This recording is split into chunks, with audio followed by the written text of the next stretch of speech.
Pensée de la nuit. Charles Baudelaire est né le 9 avril 1821 à Paris et est mort dans la même ville le 31 août 1867. Il occupe une place considérable parmi les poètes français pour un recueil qu'il aura façonné sa vie durant, Les Fleurs du Mal, mais aussi pour sa poésie en prose, réunie dans le Spleen de Paris.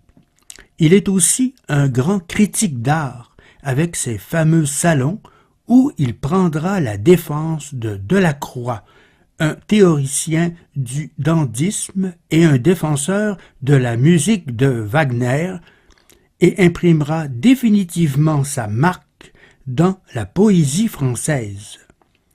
Voici quelques poèmes de Baudelaire tirés de son recueil Les Fleurs du Mal.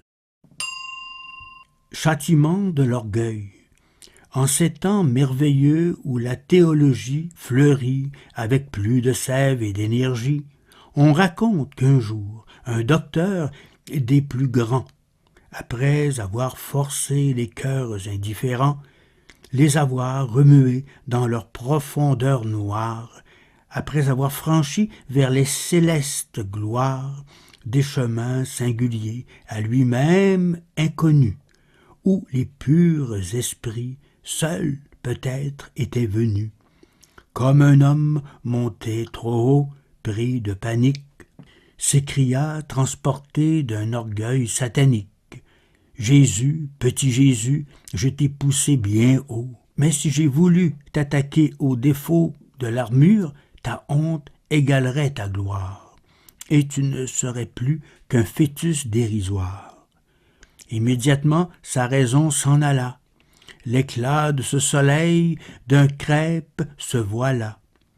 Tout le chaos roula dans cette intelligence, temple autrefois vivant, plein d'ordre et d'opulence, sous les plafonds duquel tant de pompe avait lui. Le silence et la nuit s'installèrent en lui, comme dans un caveau dont la clé est perdue. Dès lors, il fut semblable aux bêtes de la rue. Et quand il s'en alla sans rien voir, à travers les champs, sans distinguer les étés des hivers, sale, inutile et laid comme une chose usée, il faisait des enfants la joie et la risée. La beauté. Je suis belle aux mortels comme un rêve de pierre. Et mon sein, où chacun s'est meurtri tour à tour, est fait pour inspirer au poète un amour, éternel et muet, ainsi que la matière. Je trône dans l'azur, comme un sphinx incompris. J'unis un cœur de neige à la blancheur des cygnes. Je hais le mouvement qui déplace les lignes, et jamais je ne pleure et jamais je ne ris. Les poètes, devant mes grandes attitudes, que j'ai l'air d'emprunter aux plus fiers monuments, consumeront leurs jours en d'austères études, car j'ai pour fasciner ces dociles amants, de purs miroirs qui font toutes choses plus belles, mes yeux, mes larges yeux, aux clartés éternelles. L'idéal.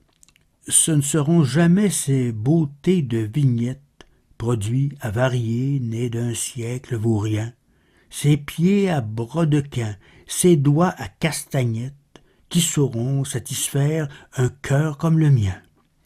Je laisse à Gavarni, poète des chloroses, son troupeau gazouillant de beauté d'hôpital, car je ne puis trouver parmi ces pâles roses une fleur qui ressemble à mon rouge idéal.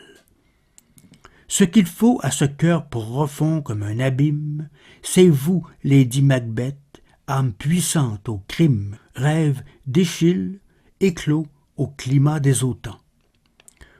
Ou bien toi, grande nuit, fille de Michel-Ange, qui tord paisiblement dans une pose étrange tes appâts façonnés aux bouches des titans.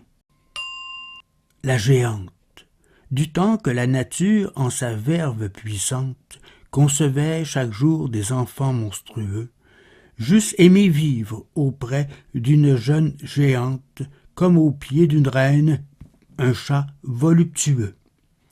J'eusse aimé voir son corps fleurir avec son âme et grandir librement dans ses terribles jeux. Deviner si son cœur couve une sombre flamme aux humides brouillards qui nagent dans ses yeux.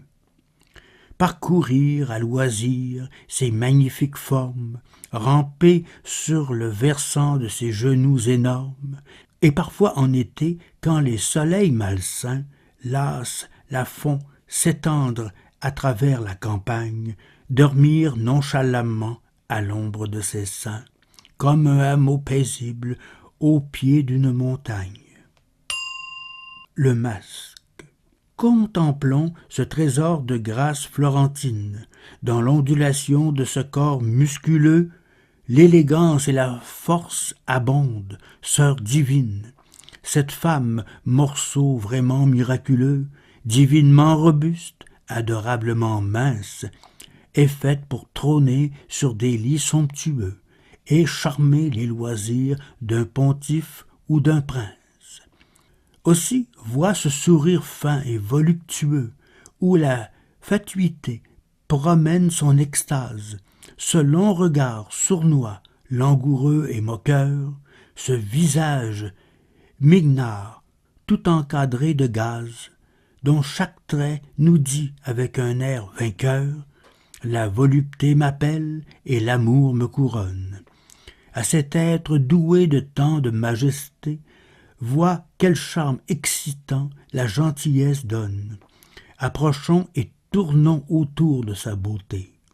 Aux blasphèmes de l'art, aux surprises fatales, la femme au corps divin, promettant le bonheur, par le haut se termine en monstre bicépale.